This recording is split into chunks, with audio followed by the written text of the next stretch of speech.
প্রিয় দর্শক মণ্ডলী, সাদর বন্দন। ভক্তিতত্ত্বের গঙ্গাধর, বৈষ্ণব শাস্ত্রের দীপ্তিমান সূর্য, তিনি শ্রীজীব গোস্বামী। আজ আমরা জানব তার অলৌকিক জীবনের অনন্য কাহিনী।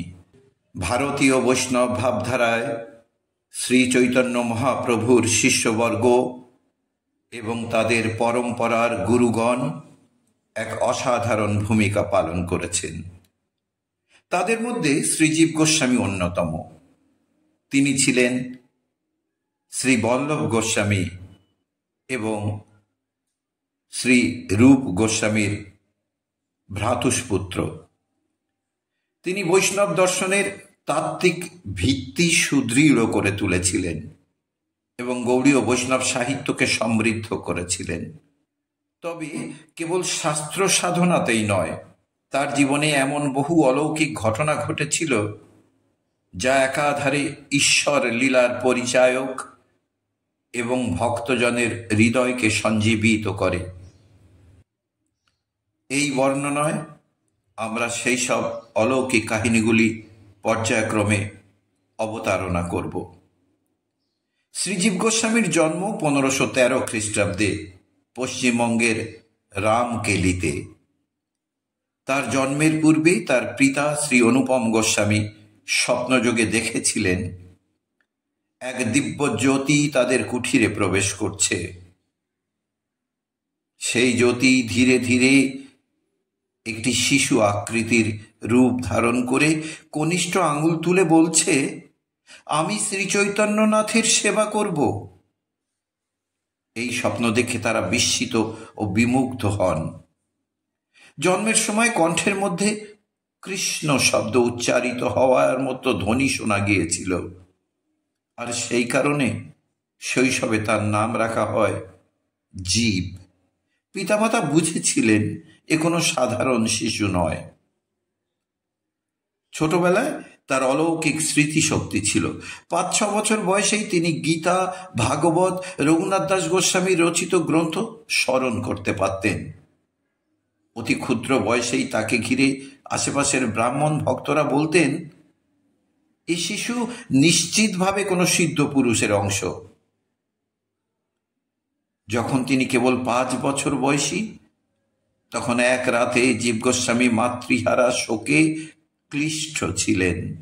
শোকাহত অবস্থায় তিনি মাতার শয্যায় শুয়ে কাঁদতে কাঁদতে কখন ঘুমিয়ে পড়েন। তখন স্বপ্নযুগে শ্রী চৈতন্য মহাপ্রভু স্বর্ণবর্ণময় বেশ ধরে তার কক্ষে প্রবেশ করেন। চৈতন্য মহাপ্রভু তার শীর্ষে হাত রেখে বলেছিলেন, বৎস, দুঃখ ত্যাগ করো, তুমি হবে আমার প্রেম তত্ত্বের ধারক। এই শাস্ত্র সমূহে যা লিপিবদ্ধ থাকবে তাতে ভক্তি সিদ্ধি হবে। তুমি বৃন্দাবন যাও, রূপ সনাতনের সেবা করো। ঘুম ভেঙে তিনি দেখলেন সমগ্র কক্ষ থেকে এক অদ্ভুত সুরভি ছড়াচ্ছে। সেই সুবাস 3 দিন পর্যন্ত কক্ষ ত্যাগ করেনি। এক অলৌকিক ঘটনা রামকেলি সেই ছোট্ট গ্রামে তখন সকলের মুখে মুখে ঘুরে বেড়াচ্ছে। এক রাতে তার পরিবার দ্বার রুদ্ধ করে শয্যা নিয়েছিলেন। ভোরবেলায় দেখা গেল জীব গোস্বামী ঘরের বাইরে তুলসী মূলের কাছে বসে ভজন করছেন, অথচ ঘরের দরজা অক্ষত, কোনো প্রকারে খোলা হয়নি। সবাই বললেন, এ কেমন করে সম্ভব? রাত্রে যে শিশু ঘরের মধ্যে শুয়েছিল সে বাইরে গেল কিভাবে? জীব কোমল কণ্ঠে বললেন, রাতে একজন দিব্য শুভ্র ব্রাহ্মণ এলেন। তিনি বললেন, ভেতরে নয়, ভগবানের পাদ পদ্মে বসে নাম করো। তিনি আমায় এখানে বসিয়ে রেখে অন্তর্ধান হলেন। তখন পিতামাতা জানলেন এই শিশুর সহচর স্বয়ং কৃষ্ণ ভক্ত, কোন সিদ্ধ আত্মা। পরিণত বয়সে শ্রীজীব গোস্বামী নবদ্বীপে গমন করেন। সেখানে নিত্যানন্দ প্রভুর সান্নিধ্যে আসেন।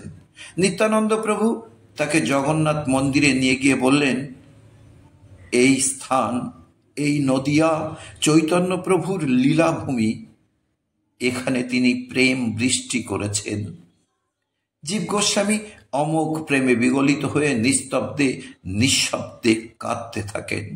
তার চক্ষুর অশ্রু মাটি ভিজিয়ে দেয়। অনেকেই লক্ষ্য করেন যেখানে তিনি বসেছিলেন সেই স্থান থেকে জ্যোতি কিরণ উদ্ভাসিত হচ্ছিল। নিত্যানন্দ প্রভুর আজ্ঞায় শ্রীজীব গোস্বামী বৃন্দাবনে গমন করেন। সেখানে পৌঁছে তিনি শ্রীল রূপ গোস্বামীর চরণে আত্মসমর্পণ করেন। সেই রাতে একটি অলৌকিক ঘটনা ঘটে। শ্রী রাধাকৃষ্ণের যুগল মূর্তির স্বপ্ন দর্শন করেন তিনি। শ্রীমতী রাধারানী বলছেন, জীব, তুমি আমাদের সেবা ও দর্শনের যোগ্য। আমাদের গুণাবলী ও লীলাকে জনমানসে প্রচার করবে তুমি।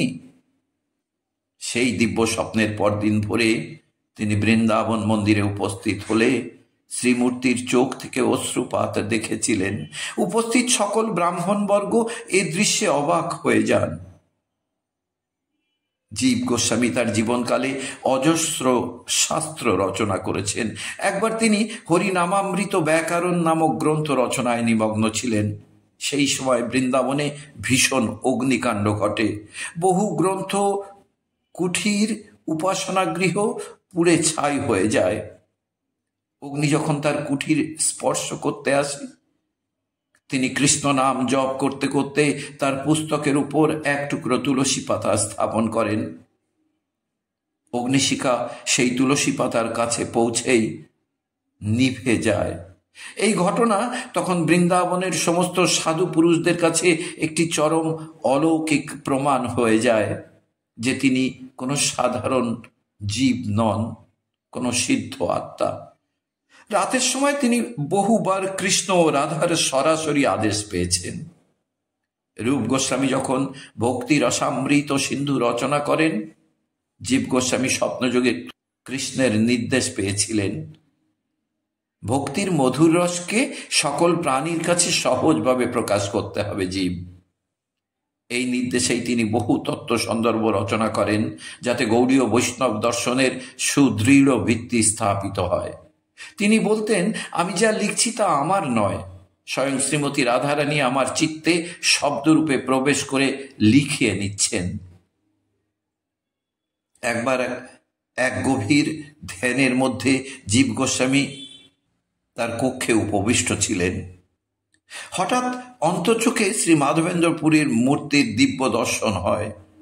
মাধবেন্দ্র পুরী বললেন, বৎস, তুমি শ্রীচৈতন্য দর্শনের অমৃতকে অক্ষয় রাখবে।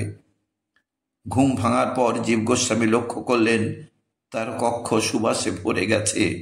পরদিন সেই সুবাসে বহু ভক্ত আকৃষ্ট হয়ে তার কুঠিরে সমবেত হন।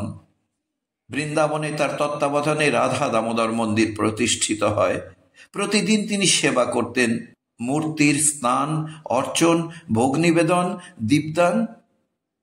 এক রাতে গভীর ভক্তিভাব নিয়ে সেবা শেষে তিনি ক্লান্ত হয়ে কিছুক্ষণ বিশ্রাম নেন।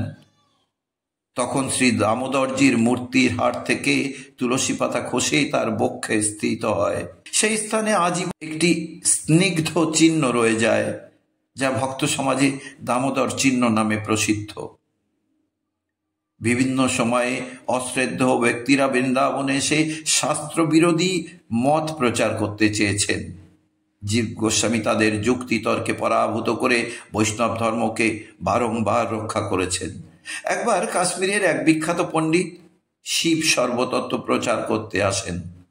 জীব গোস্বামী 7 দিন ধরেই মগ্ন থেকে তার সমস্ত যুক্তির নিরসন করেন। 7ম দিনে সেই পণ্ডিত নিজেই ঘোষণা করেন, যা বলছো তা তোমার নয়, স্বয়ং কৃষ্ণের প্রদত্ত। আমি তা স্বপ্নযোগে প্রত্যক্ষ করেছি। এইভাবে তার শাস্ত্রজ্ঞান অলৌকিক বলে সুপ্রতিষ্ঠিত হয়।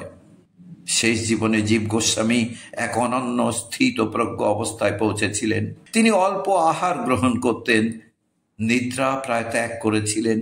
কেবল কৃষ্ণলীলার ধ্যান, নাম সংকীর্তন ও গ্রন্থ সেবা ছিল তার একমাত্র অনুশীলন। প্রয়াণের রাতে শিষ্যরা তার কক্ষ থেকে মৃদু বংশীর সুর শুনতে পান। সবাই জানতেন এটি কোনো মানুষের বাঁশি নয়, তখন শ্রীজীব গোস্বামী শয্যা ত্যাগ করে বসে বলেছিলেন, শ্রী রাধা দামোদর আমায় ডাকছেন, এবার আমি তাদের চরণে গমন করব। সকালের আলো ফুটতেই তার শিষ্যবর্গ দেখেন দিব্য প্রভা বিকীর্ণ করে তিনি চিরতরে শ্রীধামে প্রবেশ করেছেন। সেই কক্ষে সুগন্ধ রয়ে যায় বহুদিন। শ্রীজীব গোস্বামীর জীবন কেবল শাস্ত্র সাধনার নয়, তার প্রতিটি পর্ব অলৌকিকতায় পূর্ণ। তার অনন্য কীর্তি অভূতপূর্ব শাস্ত্র রচনা। তিনি ভক্তি সন্দর্ভ সমূহ, হরিনামামৃত ব্যাকরণ, গোপাল চম্পু প্রভৃতি গ্রন্থ রচনা করেন। বৃন্দাবনে রাধা দামোদর মন্দির তারই প্রতিষ্ঠিত। বৈষ্ণব সাহিত্যের সুরক্ষা করেছিলেন তিনি। ভক্তি প্রেমময় জীবনে রাধা কৃষ্ণের লীলার সরাসরি অভিজ্ঞতা হয়েছিল তার। তার জীবনের উপদেশ আজও সমান প্রযোজ্য। নাম সংকীর্তনই তত্ত্বসিদ্ধির মূল। ভক্তির মূলে আছে বিনয়, সেবা ও শাস্ত্র চর্চা একত্রে জীবনের পূর্ণতা। শুধু দর্শক মণ্ডলী, পর্বটি ভালো লাগলে লাইক ও শেয়ার করবেন, চ্যানেলটি সাবস্ক্রাইব করে সঙ্গে থাকবেন, এই অনুরোধ রইল। আজ এ পর্যন্ত। পরবর্তী পর্বে আরও একটি প্রসঙ্গ নিয়ে আপনাদের সামনে উপস্থিত হব। ততক্ষণ সবাই বলুন রাধা রাধা।